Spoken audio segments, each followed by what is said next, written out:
Momen kedekatan Adiba Hanza saat rayakan ulang tahun bareng Egy Maulana.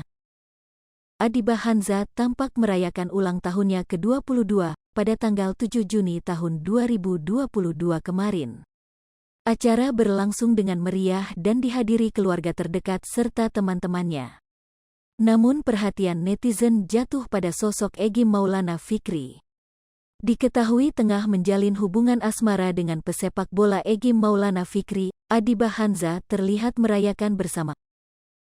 Momen kebersamaan Adiba dan Egy tersebut langsung jadi pusat perhatian netizen.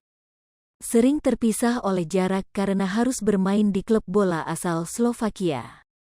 Kini Egy Maulana Fikri turut hadir dalam momen spesial hari ulang tahun sang kekasih, Adiba Hanza. Pasalnya, kedua pasangan ini terlihat masih malu-malu dan enggan untuk menunjukkan kedekatan mereka ke mata publik. Dihadiri oleh Umi Pipik dan kerabat terdekat Adiba, Egy Maulana Fikri terlihat sangat keren dengan wajah seperti blasteran. Melalui unggahan di Instagram, Adiba membagikan potretnya saat bersama Egy. Dalam unggahan terlihat Umi Pipik, Adiba dan Egy begitu bahagia dengan acara perayaan tersebut. Netizen pun membanjiri kolom komentar dengan beragam reaksi. Senengnya lihat pasangan ini, sopan banget, tulis @patrick_santuy 07. Happy birthday Kak Adiba, tulis @ami21_real. Cute banget, happy birthday Kak Adiba, tulis @is.nh09. Si paling gemes, tulis @windautamiharto. Semoga bisa nyebar undangan ya, tulis @zaskia2302.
Hai pemirsa Sri Popo TV, jangan lupa komen, like, dan subscribe, serta tonton terus berita-berita terupdate lainnya ya.